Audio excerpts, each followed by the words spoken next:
우리 사랑하는 성도님들, 지난 한 주간 잘 지내셨습니까? 저도 우리 성도님들 기도해 주셔서 기쁘고 감사하게 잘 지냈고, 오늘도 이렇게 건강하게 말씀을 전할 수 있어서 감사합니다. 특별히 지난 5주 동안 천국 백성, 천국 교회 성도 되기 위한 삶의 실제라는 이와 같은 내용을 가지고 5주 동안 말씀을 전했습니다. 저도 나름대로 열심히 준비했고, 또 우리 성도님들도 열심히 잘 듣고 말씀 속에 우리의 삶의 실제들을 정리해 보았습니다. 혹시 제가 여러분께 또 바라는 것이 있다면, 한번 여러분 언젠가 시간이 될 때 그 1번부터 5번까지 5주간 설교를 다시 한번 들으시고 언젠가 정리를 하신다면 도움이 될 것이다 라는 말씀을 드립니다. 진행합니다. 세상의 모든 사람이 신속히 정확하게 정답을 꼭 찍어서 결정할 수 있다면 삶이 그렇게 힘들지 않을 겁니다. 그런데 그것이 쉽지 않은 것이 삶이고 인생이라 생각합니다. 5주 동안의 마지막 날로서 첫째는 말이라는 것에 대해서 말씀을 드렸습니다. 그 말에 있어서 가장 중요한 것은 어휘, 워딩입니다. 어휘와 어투라고 말씀드렸습니다. 두 번째, 관계에 있어서 가장 중요한 것은 상대에 대한 인정과 이해와 존중이라고 말씀드렸습니다. 세 번째, 나를 일으키는 생의 꿈에 대해서 말씀드렸습니다. 네 번째, 성도는 무엇으로 기뻐하는가 하는 기쁨의 근원에 대해서 말씀드렸습니다. 오늘은 나는 무엇이 되려고 하는가, 내가 생각하는 나의 완성, 내 믿음의 의미라는 제목으로 가나안을 향했으나 목전에서 보기는 했어도 들어가지 못했던 모세의 모습을 살펴보며 하나님의 은혜를 찾아보고자 합니다. 본문 잠깐 살펴봅니다. 모세는 왕궁에서 40년 지냈고 광야에서 40년 훈련 끝에 출애굽의 사명을 받았습니다. 단순히 애굽을 빠져나오는 것뿐 아니라 광야를 건너 가나안에 건너가는 지난한 여정이었습니다. 천신만고 끝에 출애굽했지만 더 어려운 홍해를 가르고 광야의 여정을 거칩니다. 얼마나 어려운 여정이었냐 하면, 출애굽한 백성 중에 불평했던 백성들은 다 광야에 묻혔어요. 새로운 세대를 데리고 가나안 목전에서 가나안 건너편 가나안의 전경을 40년의 시간 끝에 보게 됩니다. 하나님은 그때 말씀하십니다. 모세야, 너는 보긴 보아도 들어가지 못한다. 그러며 가슴 아픈 말씀을 하셨어요. 네가 전에 무리바에서 혈기를 부린 그것 내가 기억해서 그것 때문에 안 된다는 겁니다. 여러분, 모세의 마음이 얼마나 참담했겠습니까? 이런 생각 안 들겠습니까? 하나님, 진즉에 죽이시지 왜 가진 고생 다 시키고 써먹을 대로 다 써먹으시고 그때 죽이시지 않고 못한다고 하는 겁니까? 라고 한거하지 않았습니다. 우리 하나님 감사합니다. 여태까지 살려주셔서, 그때 죽어 마땅하나 여태까지 살려주셔서 그래도 제가 할 수 있는 일을 다 마칠 수 있게 해주셔서 감사합니다. 표현은 안 됐지만 그의 전후 모든 문맥을 살펴볼 때 그와 같은 마음이었습니다.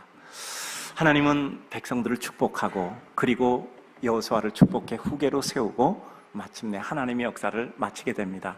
그는 광야에서 죽었습니다. 그 무덤을 사람이 알지 못해요. 그러나 광야의 백성들은 그 광야에서 30일을 애국하며 모세를 보내게 됩니다. 죽기 전까지 그의 눈이 흐리지 않고 그 일을 마지막 순간까지 잘 감당합니다. 사람이 강건하면 7, 80이라고 모세 스스로가 시편을 썼는데, 그는 120세까지 눈이 흐리지 않고, 그리고 그는 기력도 세하지 않았던 것입니다. 광야에서 잊혀진 것 같아요. 수천 년 지난 지금까지. 그러나 이 지상에 하나님의 백성이 존속하는 한 그의 이름은 회자될 것입니다.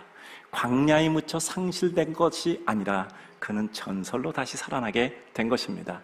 사람의 뇌리 속에 기억되는 것이죠. 자, 우리 살핍니다. 첫째, 성취의 의미, 완성과 미완성의 평가 기준을 생각해 봅니다.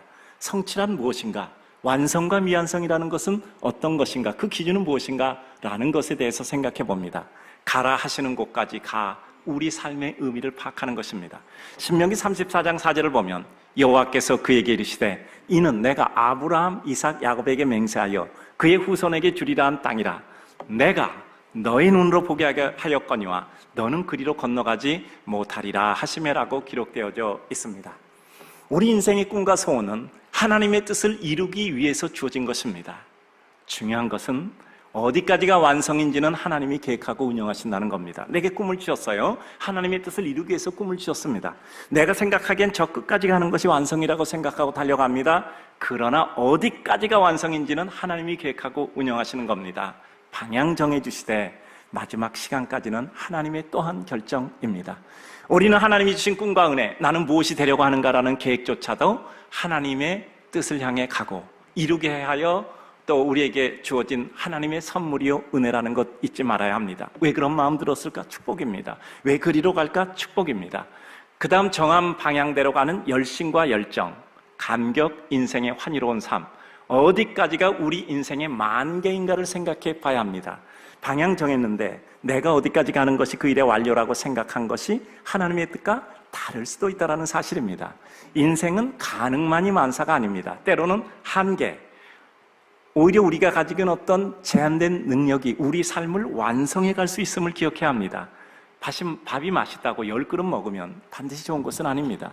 내가 가는 길 끝까지 가야 하는데 하나님이 정한 나의 끝까지가 어딘가 우리는 파악해야 돼요. 우린 끝까지 갑니다. 근데 그 끝까지가 어디까지인가를 우리는 생각해야 돼요. 내가 생각한 끝까지, 그것이 하나님은 어디까지가 끝까지인가, 내 생각과 하나님이 다를 수도 있습니다. 우리 인간은 하나님의 뜻을 다 파악할 수 없습니다. 결국 하나님이 가라 하시는 곳이 어디였는가는 하나님이 멈추게 하신 것을 파악하고서야 비로소 여기까지다라는 것을 알게 됩니다. 우리로서는 끝까지 가고 하나님이 멈추게 하시면 여기가 나의 끝까지였구나 하는 기쁨으로 받아들이고 나의 삶을 반추해야 됩니다. 나는 저 끝까지가 끝까지라고 생각하고 하는 건 당연해요. 그건 우리의 몫이니까. 근데 가다가 하나님이 여기까지 했으면 예, 그랬군요. 하나님 여기가 끝이군요. 감사합니다. 이게 모세였던 것입니다. 우리는 하나님의 뜻과 섭리를 한정하지 않고 최선을 다해 기도하고 기대하고 달려갈 것이며 서 있는 현재의 의미를 하나님의 관점에서 바라봐야 합니다. 끝이 어딘지 몰라. 그러니까 이게 불안한 게 아니라 나는 내가 끝이라고 생각하는 곳을 향해 가면 돼요. 근데 하나님께서 여기까지였어 하면 예, 그렇군요. 제가 그럼 그렇게 알겠습니다. 이게 우리란 말이죠. 모세가 그의 가능과 한계를 가짐으로 오히려 여호수아라는 또 다른 하나님의 작품까지를 민족에게 부여할 수 있었던 것입니다. 나의 장점의 의미, 나의 단점의 의미, 나의 성공의 의미, 실패의 의미, 승리와 패배의 의미를 깊이 파악하면 모든 것이 하나님의 은혜였던 겁니다. 결국 이와 같은 조합과 융합을 통해 하나님의 온전한 작품과 완성을 이룹니다. 패배 없는 승리만으로는 절대 좋은 작품을 이룰 수 없습니다. 어려움을 통해 보완되고 완성되며 아픔과 실패, 좌절을 통해 삶과 인생의 의미, 하나님의 뜻과 그 모든 것을 파악할 수 있게 됩니다. 긴 기간의 수고를 통해 작은 소득을 얻었을 뿐이더라도 우리는 과정에서 얻은 것은 작은 소득뿐 아니라 과정을 습득하고 우리의 부족과 기능을 파악할 수 있었습니다. 한 계단 올라선 자리에서 보이는 풍경은 그것을 봄으로 다음 단계로 갈 수 있는 힘과 역량, 시야와 통찰을 얻게 된 것입니다.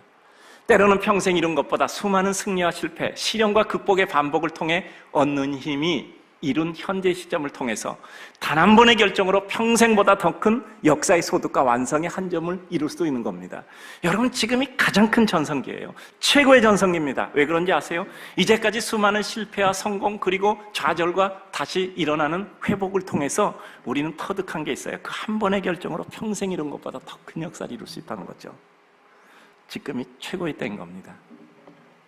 제가 모세를 생각하며 요새 묵상하고 있는데 떠오른 게 슈베르트의 8번 교향곡 미완성이었어요. 저는 음악적 지식이 일천해서 조금 조심스럽습니다. 저도 아침 새벽기도 끝나고 올라가면서부터 이제 음악을 듣거든요. 근데도 불구하고 저는 이렇게 음악을 전공한 사람이 아니기 때문에 혹시 아는 척 하다가 괜히 또 제가 뭘 좀 알고 있는가 생각할까봐 굉장히 두렵습니다. 조심스럽게 말씀드립니다. 모세의 미완성을 생각할 때 제게 첫 번째로 떠오른 게 바로 슈베르트의 8번 교향곡 미완성 교향곡이었어요. 제가 다시 여러 번 들어봤습니다. 너무나 아름답잖아요. 여러분, 슈베르트가 몇 살까지 살았는지 아시죠? 31세까지 살았어요. 31살까지 살았습니다. 우리는 슈베르트 대단한 사람이라고 생각하잖아요. 31살까지 산 사람이에요.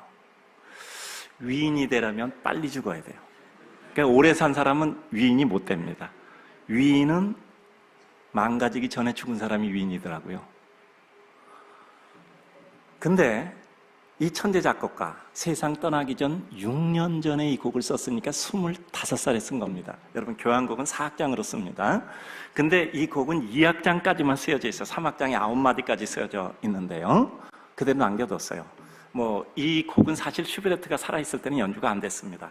친구에게 줬는데, 이거 아직까지 다 안 쓴 거구나 라고 가지고 있었는데, 그 슈베르트가 세상을 떠났어요. 그래서 그 이후에 유작으로 작품이 연주가 됐던 것입니다. 그러니까 이 2악장까지만 썼다는 거, 3악장 9소절이니까요. 여러 가지 설이 많아요. 첫째, 31살이 세상 떠났다는 것은 병약했다는 뜻이잖아요. 건강의 악화 때문에 못 썼다. 두 번째, 고질적인 천재로서의 건망증이 있어요. 그래서 건망증 중에 쓰다가 그 곡 자체를 잊어버렸다는 거예요. 두고. 건망증 때문에 그랬다. 세 번째는 여러 가지 이제 설명을 해야 되는데 요약해서 하면 쓰다가 계획대로 안 됐다는 거야. 이건 오해하지 마세요. 설명을 하려면 좀 길어서 제가 요약해서 그런 겁니다. 네 번째, 가장 유력하죠. 이미 완성된 것 2악장까지만으로도 충분히 만족해서 더 쓰지 않아도 돼서 안 썼다. 등등 여러 가지 많습니다. 어쨌든 보통 4악장으로 이루어지는 교향곡에서 2악장만 가지고도 만족할 만한 아름다운 작품의 완성도를 가지고 있습니다. 보통 반드시 이것은 공시라고 할 수도 없지만 그저 보통 사람들이 가장 아름다운 교향곡 3개를 무엇이라고 꼽냐면 여러분 잘 아는 베토벤의 운명, 그리고 두 번째가 슈베르트의 미완성입니다. 세 번째가 차이콥스키의 비창이라고 얘기해요. 사람마다 다르겠지만 좀 보통 그렇게 나오는 기사들을 많이 보게 됩니다. 아름다운 건 맞죠? 슈베르트의 삶도 그렇잖아요. 31세의 세상을 마침. 저는 그 슈베르트의 그 겨울 나그네를 너무 좋아해요. 24곡의 연가곡집인데 그게 정말 많이 듣거든요. 근데 사실 겨울에 대한 내용은 별로 안 나옵니다. 겨울같이 그 마음이 좀 이렇게 우울하고 그런 것을 생각해서 겨울 나그네라고 한 것이 겨울 얘기는 아니에요. 그렇지만 하여간 그래도 겨울이라고 써 있으니까 겨울 되면 꼭 틀어요. 제가 봄 되면 벚꽃 엔딩을 듣습니다. 벚꽃 엔딩을 모르는 이들은 오늘 가서 들어보세요. 걸어요, 걸어요, 그래요, 그래요, 그대요, 그대요. 제가 그 정도는 압니다, 목사라도. 가을에는 10월의 마지막 밤 듣습니다. 근데 그거보다 사실 겨울 나그네를 훨씬 더 많이 듣죠. 제가 봄 되면 봄시 읽어드리잖아요. 길이 끝난 곳에도 길이 있다. 사랑이 끝는데도 끝난 곳에도 사랑인 사람이 있다. 그래요. 슈베르트가 31세로 생을 마감한 그의 삶은 어찌 보면 평평한 삶으로 보면 완성이라 할 수 있겠습니까? 그가 50까지만 살았다면 어떤 작품이 나왔겠습니까? 그가 70까지 살았으면 어떤 작품이 나왔겠습니까? 너무 억울하잖아요. 그의 삶은 그러면 미완성입니까? 결코 그렇지 않았잖아요. 그의 음악이 미완성입니까? 그렇지 않아요. 그 4악장을 2악장까지만 썼어도 그것은 너무나 아름다워요. 낭만주의 음악의 정말 최고의 아름다운 모든 내용들을 느낄 수가 있단 말이에요. 모세를 생각해 봤습니다. 모세가 가나안에 못 들어갔다고 미완성일까요? 모세가 가나안에 못 들어갔다고 미완성일까요? 내 인생 내가 원하는 것 이때까지 못 이뤘다고 내 인생이 미완성일까요? 내가 원하는 것 이루지 못하고 내가 하나님 나라 갔다고 내가 미완성일까요? 저는 그렇지 않다고 생각합니다. 슈베르트는 4악장 안 쓰고 2악장까지 써도 그것은, 그래서 그 이름이 미완성 교향곡이라고 붙여진 거예요. 그래도 그것은 최고의 아름다움을 구가고 있는 겁니다. 우리 인생 내가 원하는 것 다 이루지 못해도, 미완성이라고 생각해도 하나님이 보실 때는 그게 완성일 수가 있단 말이에요. 모세가 가나안에 못 들어가도 하나님 보시기에는 그게 그의 완성일 수 있는 거예요. 억지 궤변이 아니라 끝까지의 의미가 무엇일까를 생각합니다. 요즘 저도 개인적으로 상당히 고민하고 있습니다. 정해놓은 것은 있어요. 될 것 같기도 하고 안 될 것 같기도 하고, 그러면 내 꿈은 무슨 의미일까? 일장춘몽일까? 우리는 죽을 때까지 환상에 시달리다 그렇게 쓰러져 가는 것인가?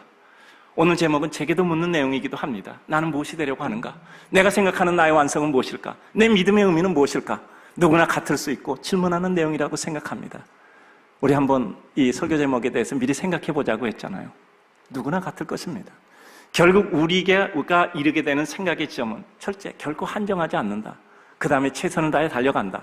어느 순간이건 판단하고 평가해야 될 시점이라면 실망이나 과대망성이 아니라 정확히 파악하고 나와 내 삶이 이루은 것과 이루지 못한 것을, 여기가 중요해요, 하나님의 관점에서 바라보고 파악하고 평가하는 겁니다. 내가 이거 이루지 못했어, 이건 실패야, 내 가슴 아파, 슬픔이야, 내가 생각하는 관점이 아니라 하나님의 관점에서 나의 이 미완성을, 하나님께서 나의 실패를, 하나님께서 나의 쓰라림을 어떻게 파악하고 평가하실까 하는 것입니다.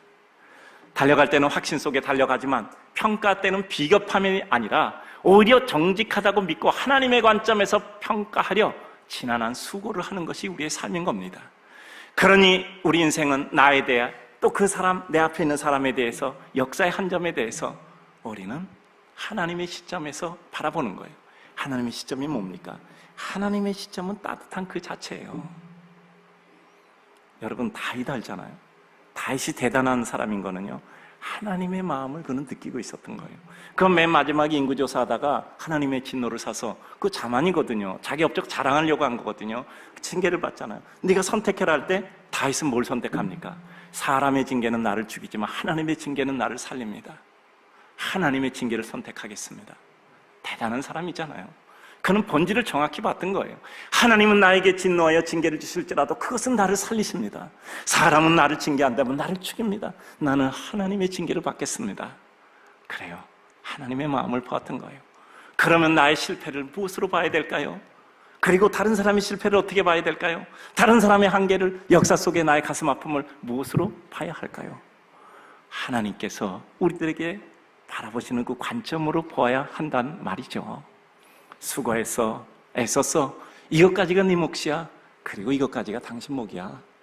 또 하나님께서 누군가를 통해 남은 몫을 완성해 갈 거야. 나는 여기까지 이런 것만 해도 감사해. 하나님 감사합니다. 그리고 마음속에 회한이나 마음속에 허무나 후회를 느끼는 게 아니에요.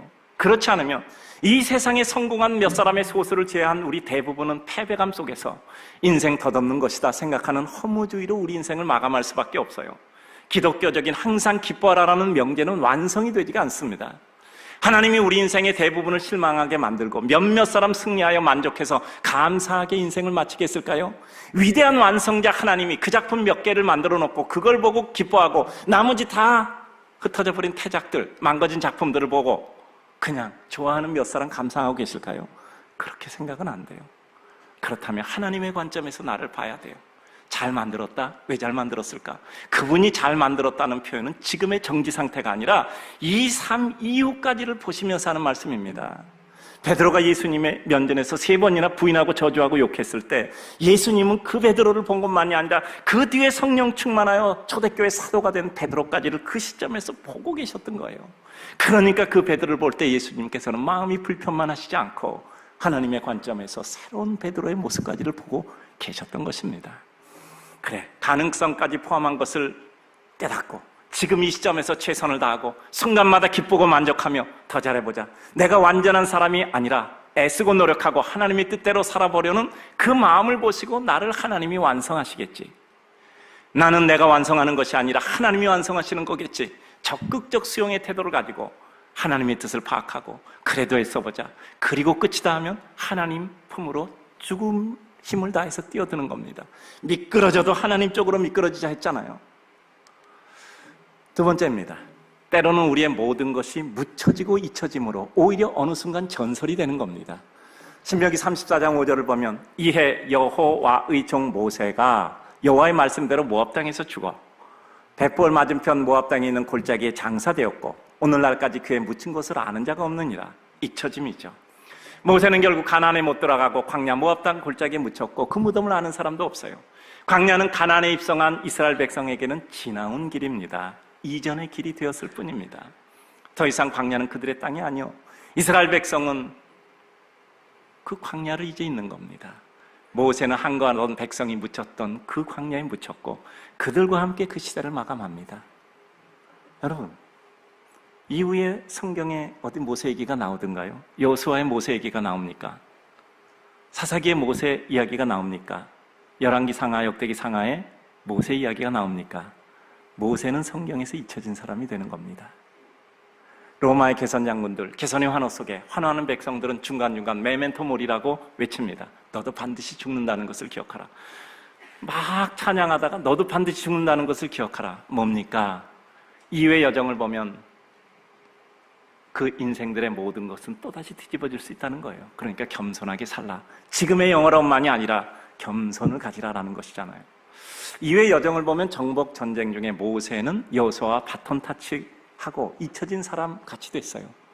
우리 인생 다 유한합니다. 쓰임받는 시기가 있어요. 모든 만물은 웨이브 파도입니다. 오르고 내리는 과정을 거쳐 가야 할 곳으로 갑니다. 생로 병사를 통해서 소멸되는 것이 곧 완성입니다. 좋은 날, 힘든 날, 맑은 날, 흐린 날 있는 것이죠. 그러나 우리의 잊혀짐을 슬퍼할 필요는 없어요. 역사는 해석과 재탄생을 순환의 주기 속에 포함하고 있습니다. 호흡하는 삶의 시간은 짧아요. 그러나 그에 대한 해석과 평가의 시기는 짧지 않아요. 살아있을 때만 의미라고 생각하면 우리는 영원이라는 개념 자체를 부인하는 것이 됩니다. 천국도 영혼의 세계에 또 인정하지 않는 것이 됩니다. 뭐하러 역사를 배우고 또 현재도 내가 누구에게 어떻게 생각나는가를 생각할 필요가 있습니까? 나 밥 먹고 살면 됐지 누가 다른 사람이 나를 어떻게 평가하는 게 무슨 상관이야? 그건 동물들이 하는 겁니다. 먹이 채취하고 그저 사냥하면 돼요. 그러나 인생은 생각하고 생각에 가치를 부여하고 그것을 의미로 파악하고 그것으로 삶이 좋다 나쁘다 기쁘다 슬프다를 판단하고 평가하기도 하는 겁니다. 지난주에 삶의 해체와 통합에 대해서 말씀드렸어요. 깊이 분석해서 생각하고 그래서 모든 것을 해체하여 그리고 종합해서 한 생각으로 다시 정리하는 겁니다. 통합하는 겁니다. 이 해체와 통합의 과정을 반복하면서 우리의 사고는 더 튼튼해지고 건전해지고 그 생각의 인도를 받는 삶은 더 의연해지고 발전적 삶이 되는 거예요. 잊혀짐, 버림받음, 이루지 못함, 중단됨 그 모든 것을 끝으로 보는 것이 아니라 과정으로 바라보면 우리 삶은 새로워집니다. 끝났다가 아니라 이 순간을 통해 다음은 무엇일까를 생각하면 우리는 비교적 더 확실하게 파악합니다. 더욱이 그것이 비극적, 비관적이 아니라 하나님이 하시는 모든 일은 옳고 우리를 사랑하신다는 뜻으로 파악해 다시 종합 재구성해가면 우리 삶은 하나님의 마음을 향해 갑니다. 내가 무엇이 되려 했는가? 지금 나는 무엇인가? 이것은 끝인가 과정인가? 이것을 통해 나는 지금 어디로 가고 있는가? 그러면 나는 무엇을 해야 되는가? 지금 나는 이 순간 내 앞에 있는 사람과 상황을 보고서 무엇을 느끼는 것이 옳은가? 하는 것은 우리 삶의 행복과 불행, 나아가서는 하나님의 뜻을 파악하며 어떻게 이루는가와 연결되어 완성을 향해 가는 발걸음이 됩니다. 중단, 실패, 잊혀짐, 실망, 낙심에 대해 우리는 바른 해석과 판단을 내릴 필요가 있습니다. 사단이 주는 생각과 하나님이 주는 생각은 근본적으로 달라요. 사단은 죽이는 영이고 하나님은 살리는 영입니다. 재해석 속에서 재탄생되고 전설이 되는 겁니다. 신명기 34장 8절을 보면 이스라엘 자손이 모압 평지에서 모세를 위하여 애곡하는 기간이 끝나도록 모세를 위해서 30일을 애곡하니라 라고 말씀합니다. 모세는 가나안에 못 들어가도 백성은 그를 실패한 지도자로 바라본 적이 없어요. 광야에서 30일을 애곡합니다. 모세는 모세오경을 쓴 성경의 저자로 오늘까지 우리에게 회자됩니다. 구약에서 모세와 다윗은 가장 큰 인물이었어요. 가나안에 들어가고 못 들어가는 것은 그의 평가의 기준이 아니었던 거예요. 왜 우리의 평가 기준 아닌 것에 나의 모든 것을 걸고 내가 이런 사람이라고 스스로 평가하여 우리는 거기서 낙심하십니까? 가나안에 들어가고 못 들어가는 것은 모세의 평가 기준이 아니었던 거예요. 평가를 하면 평가의 올바른 저울에 달려야 돼요. 야구 선수를 바둑 대국을 치르게 하거나 축구 경기를 하게 해서 평가하지 않습니다. 항상 우리는 우리를 바르게 평가하는 평가 기준의 저울대회에 올라가야 돼요. 하나님이 무엇을 평가하시는가 하나님의 관점에서 보아야 돼요. 그래요. 우리의 혼미한 상황이 우리로 하여금 바른 상황 판단을 못하게 하기도 해요. 우리 성도님들, 우리 자신의 현재와 나의 모습을 바로 파악할 수 있어야 합니다. 그래요. 우리는 우리 요즘 노래처럼 제가 여러 번 말씀드리잖아요. 어릴 적 기도를 잊지 마라. 이전에 오래전에 했던 기도를 잊지 마라. 예수 믿어서 기도했던 거 잊지 마라. 우리가 가장 성령 충만했던 기도를 잊지 말라. 우리가 받았던 하나님의 말씀을 복원해내자 말씀드리잖아요. 하나님은 순간의 하나님만 아니라 영원의 하나님이에요. 50년 전의 기도와 지금의 기도가 뭐가 다르단 말입니까? 50년 전의 기도는 잊어버려도 되고 지금의 기도는 잊어버리지 말아야 합니까? 50년 전의 기도는 현실적이지 않고 지금의 기도는 현실적이라고 생각하십니까? 하나님은 50년 전의 기도도 생각하지 못하는 지금 당장의 기도만 듣고 계시는 하나님이라고 생각하십니까? 저는 그렇게 생각 안 해요. 하나님 영혼 속의 하나님이신데 왜 우리의 50년 전의 기도는 기억하지 않으시겠습니까? 그러면 우리가 드렸던 기도를 우리는 놓치지 않고 하나님 앞에 끈질기게 우리는 하나님 앞에 그대로 우리의 삶으로 실현하여 나아가야 되는 것입니다. 지금이 전부가 아니요. 지금 생각과 판단이 전부가 아닙니다. 우리 성도님들 죽지 마세요. 살아 계셔야 합니다. 실망하지 마세요. 왜 살리셨는지 하나님의 뜻을 정확히 파악해야 합니다. 살릴 이유가 있으니까 숨쉬게 하신 것입니다. 마지막입니다. 하나님의 백성은 마지막 순간까지 그 인생이 최고의 순간이 됩니다. 34장 7절 보니 모세가 죽을 때 나이 120세였으나 그의 눈이 흐리지 아니하고 기력이 쇠하지 않았다. 마지막 순간까지 최고 최선을 이루며 살아야 합니다. 나의 소망, 내 완성의 의미, 내가 믿음을 가졌다는 것의 의미를 파악한 우리는 나를 사랑하신 하나님의 마음과 뜻을 파악한 후에 마지막 순간까지 최고 최선을 이루어야 돼요. 역사의 대가의 특징들 아죠. 90세에도 활발하게 활동을 했어요. 시간이 지나면서 작품의 순도와 완성도가 더 높아져 가요. 이게 뭐죠? 기운이 없어진 게 아니에요. 딱 한순간의 결정에 이전에 평생 동안 한 것보다 더 큰 결정을 통해서 이룰 수 있단 말이죠. 모세가 강건하면 7, 80이라고 했던 스스로가 기록했던 그 시대에 120세를 살아도 그는 쇠하지 않고 눈이 쇠하지 않고 기력이 쇠하지 않았다고 기록되어져 있습니다. 사명은 생명보다 귀합니다. 사도행전 20장 24절을 보면 내가 달려갈 길과 주 예수께 받은 사명 곧 하나님의 은혜의 복음을 증언한 일을 마치려 하면은 나의 생명조차 조금 더 귀한 것으로 여기지 않는다. 살아있는 것이 중요해요. 근데 살아있어야 할 이유가 있는 것은 더 중요합니다. 근데 해야 될 일이 있고 내가 해야 될 사명이 있고 그것을 생각하면 삶과 죽음을 넘어서는 간격이 있으면 더더욱 중요한 겁니다. 나는 하나님 나라와 그 나라를 위해 그것을 위해 나는 이것을 이루기 위해서 꼭 무엇인가를 하고 싶어 하는 소망이 있다면 그는 푸른 청춘이고 푸른 나무입니다. 산나무와 죽은 나무 차이 아시죠? 겨울엔 다 새까매요. 봄이 되면 산나무는 푸르러집니다. 죽은 나무는 봄이 돼도 새까만 거예요. 생명이 있는 것은 다릅니다. 사명이 생명입니다. 가고 싶은 곳 있고 하고 싶은 일이 있으면 그것이 하나님 일이라면 우리는 살만한 거예요. 삶이 우리를 한없이 흔들어도 살아있는 한은 살만한 거예요. 하나님의 의지가 우리에게 투사되어 있거든요. 우리 성도님들 이런 생각하시는 분들 계세요. 제가 선교사님 연금이고 제가 정한 분 내가 다 내드리도록 살아야 되겠어요. 그거 아주 좋아요. 여러분 30년에 선교사님 그 연금 받는 거 보고 가세요. 아멘 안 하면 그 전에 죽을 줄로 믿습니다. 그래요. 어려운 사람 도와야 되니 나는 살아야 돼. 그렇게 사세요. 내가 돕지 않으면 그 사람이 일어나기 어려우니 난 살아서 그를 도와야 돼요. 그런 사람은 너무 눈에 밟혀서 오래 살아야겠다고 생각하면 오래 사는 겁니다. 세상에 살기 싫은 이유도 많아요. 세상에 살기 싫은 이유 많습니다. 근데 살아야 될 이유도 많아요. 내가 왜 살아야 되는지 살아야 될 이유도 많다고요. 나의 완성과 믿음의 의미, 하나님의 뜻을 이룸이잖아요. 내가 생각하는 나의 완성과 믿음의 의미는 곧 하나님의 뜻을 이루는 것이고 그것이 지금 이 순간에도 그러하다 생각하면 우리는 최고가 되는 겁니다. 살만한 겁니다. 살아도 됩니다. 그리고 마음먹은 것을 이루셔야 돼요. 하나님을 기쁘게 해드리셔야 합니다. 그래서 내가 기쁜 겁니다. 사람들을 기쁘게 해줘야 돼요. 그래서 아침 일찍 일어나야 되는 겁니다. 내가 있으면 살 이유가 생길 사람을 찾아가서 그를 일으켜 세워줘야 돼요. 오늘 말씀을 맺습니다. 천국 백성, 천국 교회를 이루는 믿음의 실제. 그래요. 앞으로 남은 인생, 삶의 완성어구를 요약해봤습니다. 늘 우리가 아는 단어예요. 그저 5줄을 설교 말씀드리고 그저 단어 몇 개 뽑아보니까 이런 거였어요. 첫째는 겸손이었습니다. 겸손은 하나님 앞에 나를 바라본 인생이 살아가는 삶의 모습이죠. 하나님을 보니 감격스럽죠. 하나님의 은혜 아니면 나는 살아갈 수가 없는 인생임을 느끼게 될 때 우리에게 필연적으로 표출되는 게 겸손입니다. 그래요. 천국 백성이라면 내가 나를 보는 거, 늘 말하지만 인식은 우리에게 길을 열어주잖아. 내가 누구인가를 깨닫는 인식의 은혜를 받을 때 우리들에게 나타나는 삶의 현상은 겸손이란 말이에요.